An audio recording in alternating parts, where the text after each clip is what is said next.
Welcome to citizens pulse. నేను మీ రాజేష్.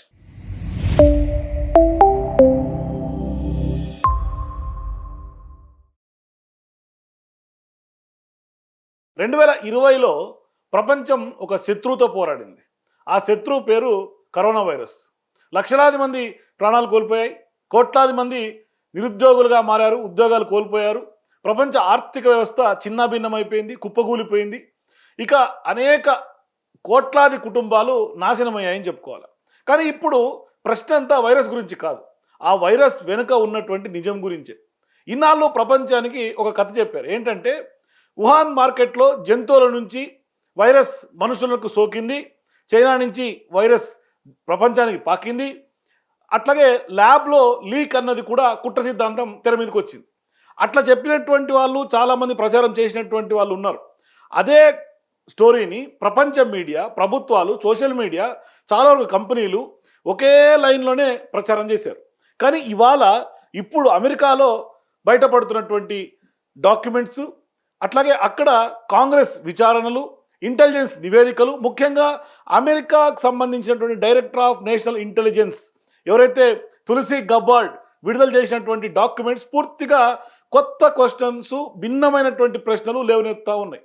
మరి తులసి Gabbard వ్యాఖ్యల్లో ఏముంది, ఏంటి ఆ కుట్ర కోణం ఒకసారి చూసే ప్రయత్నం చేస్తే, మరి తులసి గబ్బార్డ్ ఆరోపణల ప్రకారం ఆమె ఆరోపణ లోపలికి ఇన్డెప్త్గా వెళ్లే ముందు అసలు ఆమె ఏమంటుందో ఒకసారి వినండి. Before the COVID pandemic, Dr. Fauci, as head of the National Institute of Allergy and Infectious Diseases, provided millions in US taxpayer dollars to fund dangerous gain-of-function research on bat coronaviruses at the Wuhan Institute of Virology, work which is now widely viewed as the source of the unintentional lab leak that sparked the pandemic.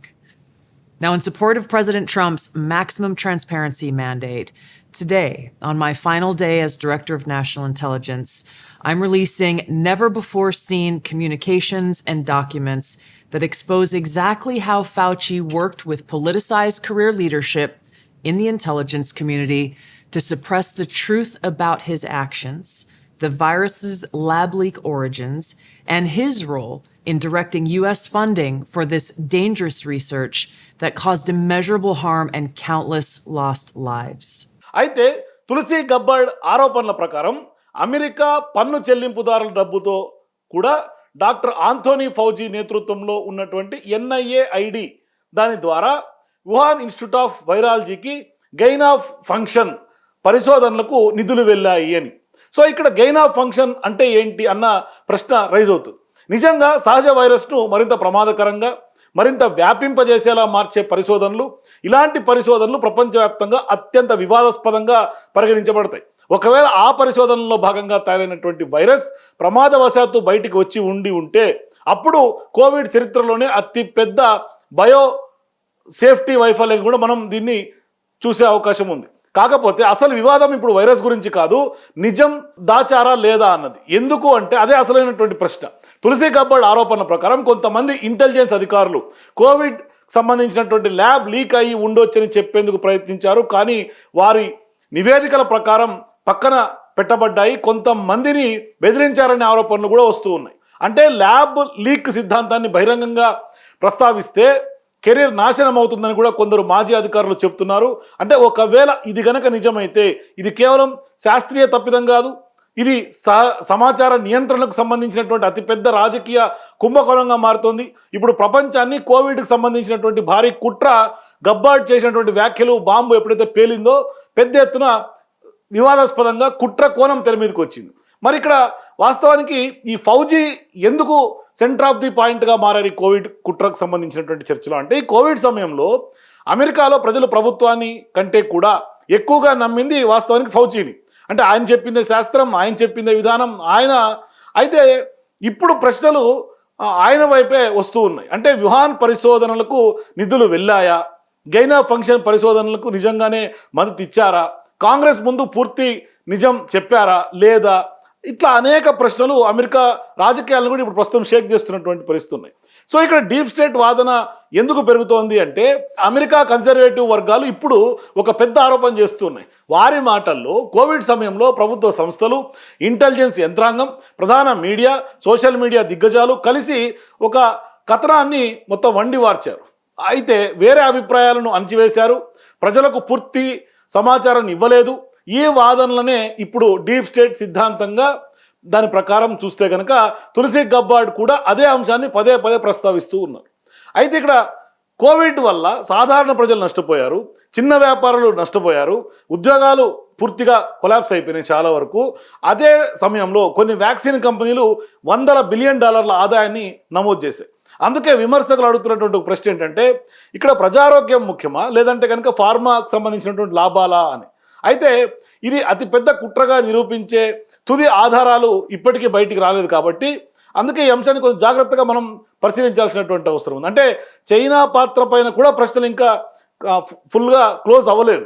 అంటే virus మొదట కనిపించింది వుహాన్లో, అదే సిటీలో ప్రపంచంలోనే ప్రముఖ corona virus పరిశోధన కేంద్రం కూడా ఉంది. ఈ రెండు అంశాలు కలిసి వచ్చినందున దీనికి సంబంధించి ల్యాబ్ లీక్ అనుమానాలు ఎప్పటికీ పూర్తిగా మాయం కాలేదు. కానీ చైనా ఇప్పటికి కూడా పూర్తి స్థాయి స్వతంత్రమైనటువంటి విచారణకు అనుమతి ఇవ్వలేదని కూడా విమర్శకులు చెప్తూ ఉన్నారు. అందుకే అనుమానాలు మరింత పెరుగుతూ ఉన్నాయి, బలపడుతూ ఉన్నాయి. మరి ఇక్కడ అసలు కుట్ర ఏంటి అని మీకు కూడా డౌట్ రావచ్చు. వాస్తవానికి వైరస్ను ఎవరో కావాలని ప్రపంచంపై వదిలారనే విషయం ఇప్పటికీ నిరూపితం కాలేదు. కానీ ఒక విషయం మాత్రం స్పష్టంగా కనిపిస్తోంది. కోవిడ్ తర్వాత ప్రజలు కేవలం ప్రభుత్వాలను మాత్రమే కాదు, శాస్త్రవేత్తలను కూడా ప్రశ్నిస్తూ ఉన్నారు. అంటే ఇంటెలిజెన్స్ సంస్థలను కూడా ప్రశ్నిస్తూ ఉన్నారు, మీడియాను కూడా ప్రశ్నిస్తూ ఉన్నారు, WHO లాంటి అంతర్జాతీయ సంస్థలను కూడా ప్రశ్నిస్తూ ఉన్నారు.